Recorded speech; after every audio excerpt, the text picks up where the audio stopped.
Okay, today we're going to read another book called Little Red Riding Hood. And this is retold and illustrated by Trina, Schart, Hyman. Do you see the wolf?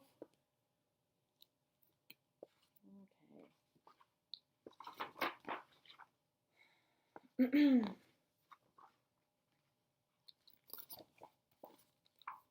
Once upon a time, there was a little girl named Elizabeth who lived with her mother in a house on the edge of a village. She was loved by all who knew her, but she was especially dear to her grandmother, who loved her more than anything in the world. One day the grandmother sewed a red velvet cloak with a hood and gave it to Elizabeth for her birthday.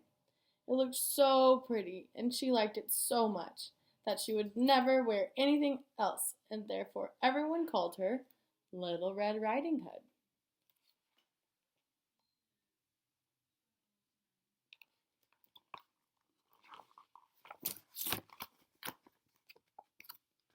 Early one morning, her mother said to her, "Come here, Red Riding Hood, and listen to me.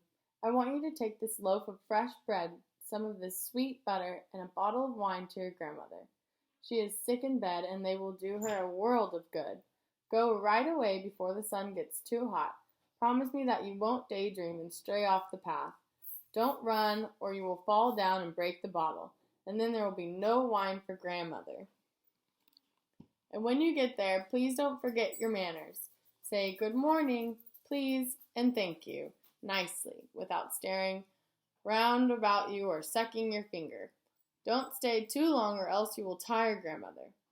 And when you have a nice visit, come straight home." "Yes, Mamma," said Little Red Riding Hood. "I promise I will do just as you tell me."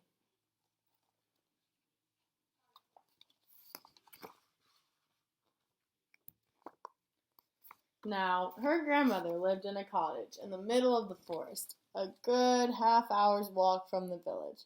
But Little Red Riding Hood knew the way, so she was not afraid to go by herself. When she had walked far enough into the woods to feel just a bit lonely, who should she meet but a sly and hungry old wolf. She had no idea what a wicked animal he was, however, so she was not at all frightened of him. "Good morning, Red Riding Hood," he said. "Good morning, Wolf," she answered politely. "Where are you off to so early in the day, my dear?"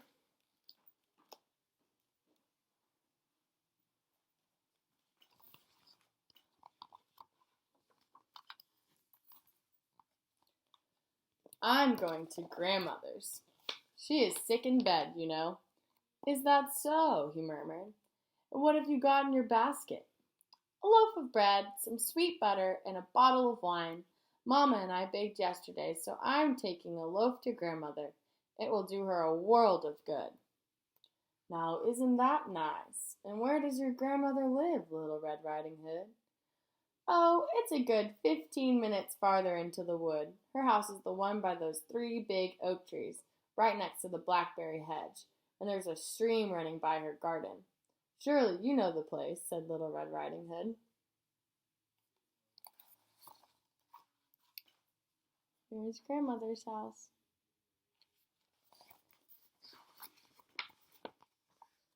The wolf thought to himself, "Aha! This tender little creature will be a plump morsel, a good dessert after the old woman. I must be clever about this, so that I can make a good meal out of the two of them." He walked along with Little Red Riding Hood for a while, making polite conversation. Then he said, "Just look at those beautiful wildflowers, Red Riding Hood. They are a sight even for my tired old eyes.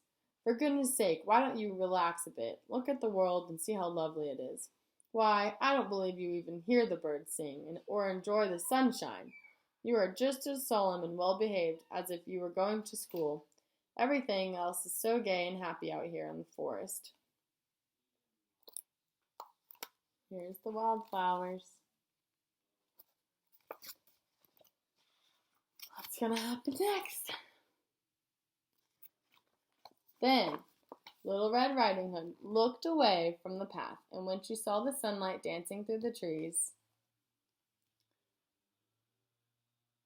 and the wildflowers and butterflies scattering throughout the ferns, she thought, I'm sure that Grandmother would feel happier if I took her a bunch of flowers.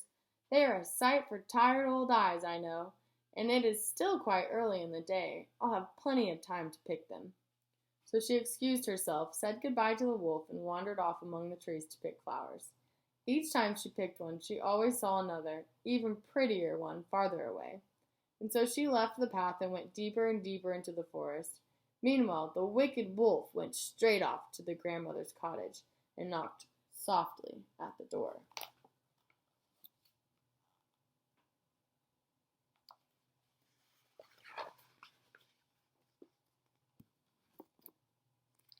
Who's there? Called Grandmother from her bed. It's me, Little Red Riding Hood, said the wolf in a tiny voice. I've brought you a loaf of bread, some sweet butter, and a bottle of wine. Let me in. You'll have to lift the latch and let yourself in, dear, the grandmother called out. I'm feeling too weak to get out of bed. So the wolf lifted the latch and opened the door. He ran straight to the bed, and without even saying a good morning, he ate up the poor old grandmother in one gulp. Then he put on a clean nightgown and a shawl that were lying on a chair by the bedside, got into the bed, and pulled the bed curtains closer together. Uh-oh.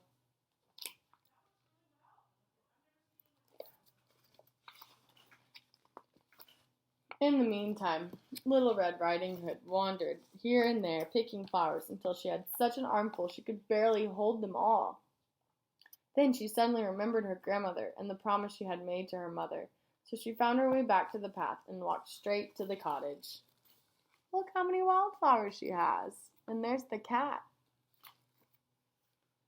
When she got there, she was amazed to find the door open, and she tiptoed in. She felt quite frightened, but she didn't know why. What's wrong, she thought. I always like coming to Grandmother's so much. Why should I feel so afraid? Can it be because she is sick?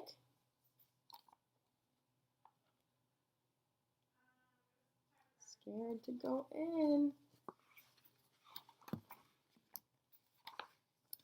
Good morning, Grandmother, she called, but there was no answer. Then she went quietly into the bedroom and pulled the bed curtains back. There lay her grandmother, but she had drawn her shawl down her face, and she looked very odd. Red Riding Hood couldn't help but stare. Grandmother, what big, hairy ears you have grown, she said. The better to hear you with, my dear.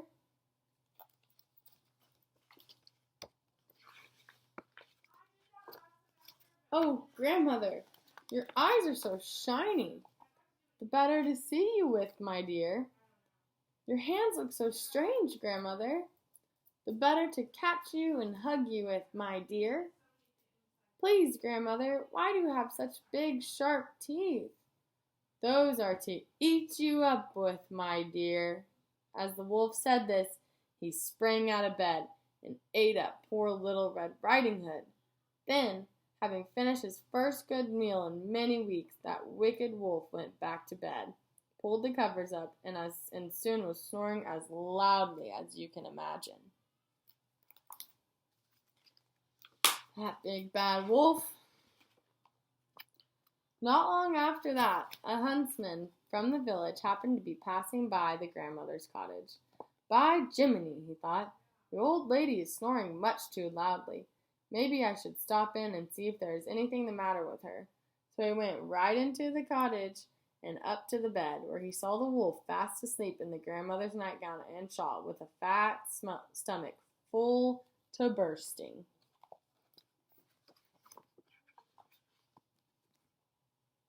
There's the cat, too.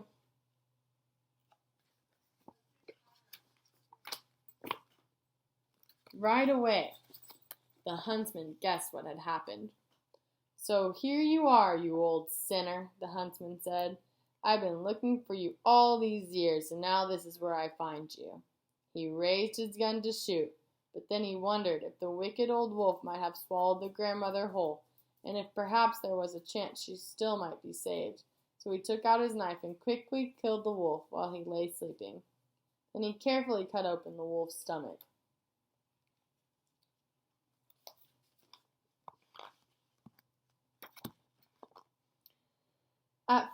At the first cut, he saw the red velvet cloak, and after a few more slashes, a little girl jumped out and cried, "Oh, thank you!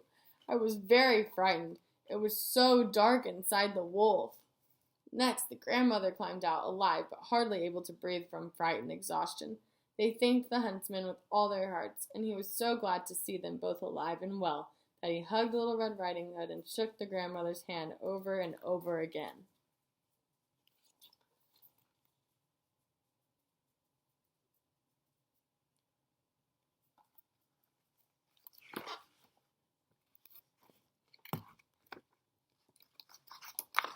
They were all quite happy.